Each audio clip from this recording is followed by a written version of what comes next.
அதாவது ஆன்மீகம் என்பது வேற, மெய்யியல் என்பது வேற. மெய்யியல் கோட்பாடு படி பார்க்குறப்ப முன்னோர் வழிபாடு தான் இங்கே அடிப்படையில் தமிழ். ஏன்னா அவங்க தமிழ்நாட்டில் நடுக்கல் தான் அதிகம் கிடச்சிருக்கு, பள்ளிப்படை கோயில் தான் நிறைய கிடச்சிருக்கு. அது இறந்த மன்னர்களுக்கு கோயில் கட்ட, சிவலிங்கம் வச்சு கோயில் கட்ட பழக்கம்.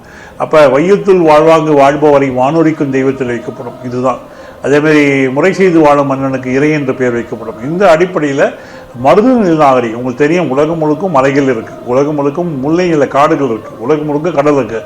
ஆனால் எந்த பகுதியில் பெய்கிற மலையை ஒழுங்குபடுத்தி ஒரு ஆற்றங்கரை நாகரிகத்தை உருவாக்கி, ஏரிக்கரை நாகரிகத்தை உருவாக்கி, குளத்தங்கரை நாகரிகத்தை உருவாக்கி, கூவல் நாகரிகத்தை உருவாக்குறவங்களோ அவங்களுக்கு அதில் இருந்த ஒரு மன்னன் பேர் தான் மருது நாகரிகத்துடைய முதல் மன்னனாக தான் சிவன் பார்க்குறாங்க.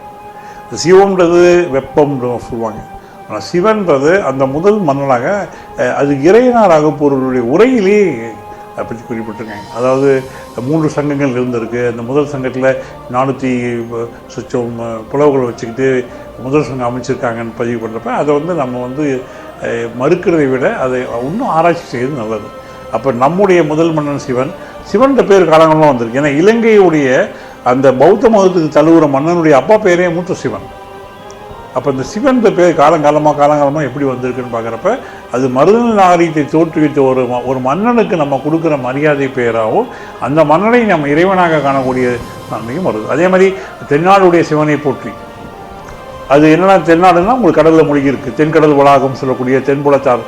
ஆனால் ஏன் எந்நாட்டவருக்கு இறைவா போற்றி? ஏன்னா இந்த தமிழ் வணிகர்கள் உலகம் முழுக்கும் போயிருக்காங்க. அதனால் இந்த சிவன் எனக்கும் தென்னாட்டுக்கு மட்டும் சொந்தம் இல்லை, எந்நாட்டுக்கும் உரிய இறைவன்ற பாடலில் சொல்லியிருக்காங்க. கிரேக்கத்திலேருந்து வியட்நாமில் ஸ்ரீமாறன் அரசன் ஆண்டதுலேருந்து உலகம் முழுக்க இந்த பாண்டியர்கள் மிக சிறந்த கடலோடிகள். ஏன்னா ராஜேந்திர சோழன் படையிலேயே இப்போ பாண்டியர்கள் கூட இருக்காங்க. உங்களுக்கு பழைய கதைகள்லாம் பார்க்குறப்ப நல்லா தெரியும். அந்த சமயத்தில் பார்க்குறப்ப இந்த பாண்டியர்களுடைய ஆளுமை, ஏன்னா அவங்க இந்த முக்கடல் செய்யக்கூடிய இடத்துல இருக்காங்க. ஒரு பக்கம் தென்கடல், ஒரு பக்கம் வடகடல், ஒரு பக்கம் கிழக்கு கடல், மேற்கடல். அப்போ அவங்களுடைய ஆளுமை மிக தொன்மைக்கு இருக்குது. நம்முடைய மிக தொன்மையான இதில் பாண்டியர்களுடைய நாங்கள் இன்றைக்கு கூட பார்த்தீங்கன்னா ஆர்மேனியா நாட்டுக்கு போனீங்கன்னா பாண்டியோனி இருக்குது, உருகுவேல பாண்டியோனி இருக்குது.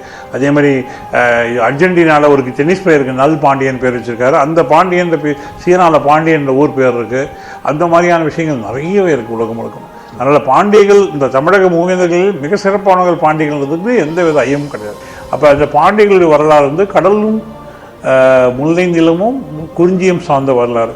அப்போ குறிஞ்சியில் கிடைக்கக்கூடிய விளைபொருட்கள், முல்லையில் இருக்கக்கூடிய விளைபொருட்கள், முல்லை நில மக்கள் தான் முதல் கடலோடிகள். நம்ம நினைக்கிறோம் மருது நில மக்கள் முதல் கடலோடிகள் இல்லை. ஏன்னா மருது நிலம் பின்னாடி தோற்று வைக்கப்படுது. ஆரம்பத்தில் ஆஸ்திரேலியா போன காலத்தில் நம்மகிட்ட மருது நில நாகரிகம் இருக்கிறதா தரவுகள் கிடைக்கல. அப்போ முல்லை நில மக்களாக இவங்க உலகம் முழுக்க போகிறப்ப இந்த ஆயர்ன்ற பெயரும் இந்த மருது நில நாகரிகத்துக்கு முந்தைய அந்த நெய்தல் குறிஞ்சி பேரும் இருக்குது. ஈசன்ற பேர் பல இடங்கள் இருக்குது. இன்னைக்கு கூட கம்போடியா, பர்மா, தாய்லாந்து பகுதியில் ஈசன்ற மக்களே வாழ்றாங்க. உங்களுக்கு தெரியும் சிவனுக்கு ஒரு ஈசன் ஒரு பேர் இருக்குது. அப்போ இந்த மாதிரியான வரலாறு பார்க்குறப்ப முதல் நாகரிகம், உலகத்தின் முதல் நாகரிகமாக முல்லைநில நாகரிகமும், அந்த முல்லைநில நாகரிகத்திலிருந்து உருவான மருது நாகரிகம் அதுவும் ஒரு நாகரிகமாக நம்ம பார்க்குறோம். ஏன்னா நெல் நாகரிகம் நம்ம உலகம் முழுக்க கொண்டு போயிருக்கோம். நம்முடைய பயிர் நாகரிகம் உங்களுக்கு தெரியும், பழைய காலத்தில் சர்டிஃபிகேட்லாம் பயிர் தொழில் தான் இருக்கும். அப்போ அதெல்லாம் நம்ம இப்போ இழந்திருக்கோம். மீன் பிடிப்பதன் மூலமாக தாங்க வேறு பகுதியை கண்டுபிடிச்சாங்க. இப்போ யாருமே எடுப்பில் கடல் வணிகம்லாம் பண்ணல.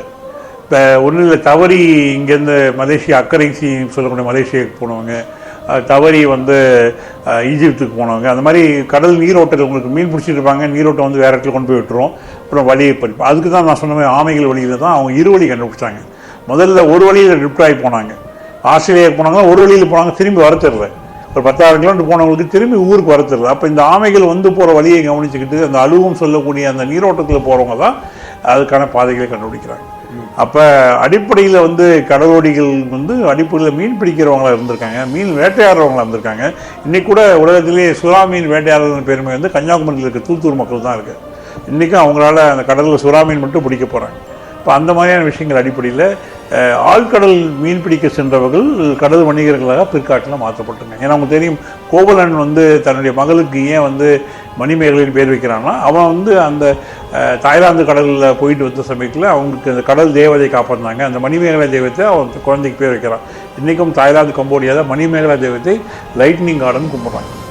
நான் சொல்கிற மாதிரி தமிழ்நாட்டு வரலாறை நீங்கள் தமிழ்நாட்டில் கூட தேட முடியாது, உலகம் முழுவதும் தேர்ந்தீங்கன்னா கிடச்சிக்கிட்டே இருக்கும்.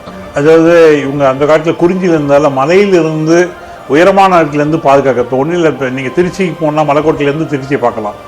திண்டுக்கல் போனீங்கன்னா திண்டுக்கல் மலையிலேருந்து திண்டுக்கல் பார்க்கலாம். நாமக்கல் போனீங்கன்னா நாமக்கல் மலை, அந்த மாதிரியான கோட்டை உயரமான இடத்துலேருந்து பார்க்கறது பக்கத்தை இவங்க கோட்டை ஏற்படுத்த பழக்கம். உயரமான கோயில் இப்போ இந்தியாவிலே பார்த்துக்கிறப்ப தஞ்சை பெரிய கோயிலுடைய உயரம், மதுரை பெரிய கோயிலுடைய மதுரை கோயிலுடைய உயரம், ஸ்ரீவில்லிபுத்தூர் உயரம்லாம் ஒரு பிரம்மாண்டம். அப்போ அந்த பிரம்மாண்டத்துக்கு தான் அந்த கோட்டை வந்து. கொடி என்பது உங்கள் கடலில் போகிறப்ப கொடி தேவைப்படும். அந்த கொடி வந்து இந்த அசையும் பொருளை வந்து எல்லாருக்கும் கவனம் வரும். அப்போ இந்த கோட்டையின் கொடியும் ரொம்ப முக்கியம். இப்போ கூட பார்த்தீங்கன்னா கோயில் கொடிமரங்கள் எல்லாமே கப்பலுடைய கொடிமரமாக தான் இருக்குது. அந்த அடிப்படையில் எல்லா சொல்லும் பொருளுக்குரியன்னு சொல்லி தொல்காப்பியம் சொல்லுது. அந்த அடிப்படையில் பார்க்குறப்ப எல்லாத்துக்கும் ஒரு தொடர்பு இருக்க தான் செய்யுது.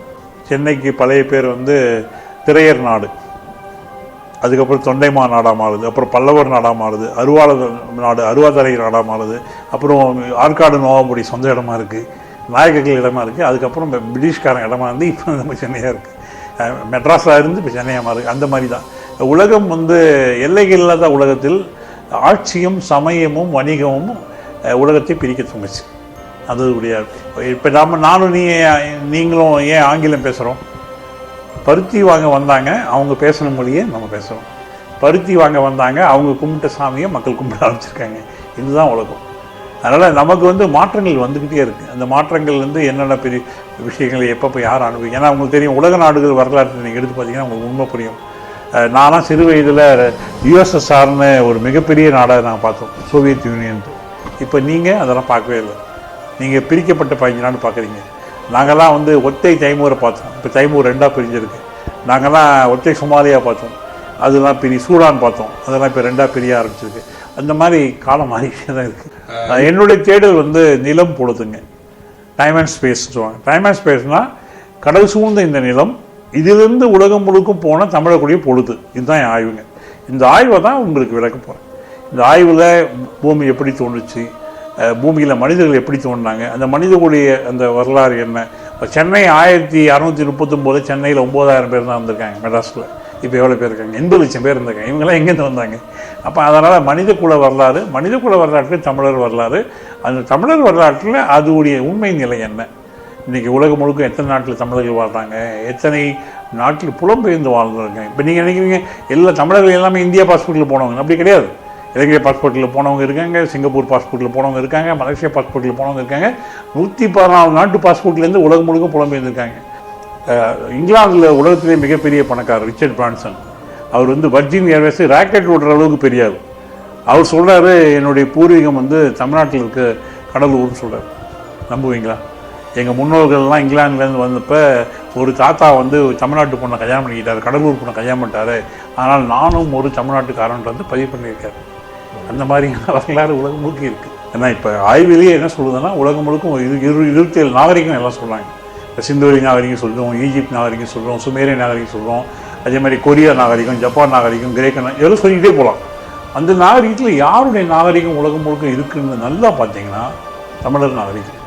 அது காரணம் நம்முடைய புவியியல் சார்ந்தமைப்பு. இந்த புவியியல்ன்றது இப்படி இருக்குது, 3 புறம் கடல். தெற்கே வந்து இங்கேருந்து தான் தெற்கு நம்ம பார்க்க முடியும். ஏன்னா பசிபிக் கடலில் நேராக பார்க்கலாம், அட்லாண்டிக் நேராக பார்க்கலாம். ஆனால் இந்திய பெருங்கடலில் குறிப்பாக தமிழகத்திலேருந்து தான் நீங்கள் கீழே தென்கடல் பார்க்கலாம். அதுக்கு இலக்கியத்தில் தென்கடல் வளாகம்னு பேர், தென்புலத்தார்ன்ற ஒரு பேரில் வச்சுருக்காங்க. அப்போ இந்த பகுதி மக்களுக்கு எப்படி உலக தொடர்பு வந்தது? இப்போ ஆப்பிரிக்கா ஆய்வு, இப்போ எல்லோரும் ஆப்பிரிக்கான்னு பேசுகிறாங்க, அவுட் ஆஃப் ஆப்பிரிக்கான்னு பேசுகிறாங்க. அந்த ஆய்வு 1958 தான் பண்ணாங்க. ஆனால் இங்கே ராபர்ட் ப்ரூஸ்வுட் ஆய்வு 1863 பண்ணிட்டாங்க. அல்சினூர் ஆய்வு 1916 பண்ணிட்டாங்க. அரிக்கமேடு ஆய்வு 1945 பண்ணிட்டாங்க. அப்போ இங்கே ஒரு மிகப்பெரிய ஆய்வுகள் நடந்திருக்கு. ஆனால் அந்த ஆய்வுகளை நம்புற அளவுக்கு நம்ம தயாராகும். அதுக்கு என்ன காரணம்? அப்போ ஆங்கிலேயருடைய அரசாங்கம், பிரிட்டிஷுடைய கவர்மெண்ட் இருந்தால அவங்க செஞ்சு எதுவுமே நம்ம ஒத்துக்கலை. இப்போ ஒத்துக்க ஆரம்பிச்சு.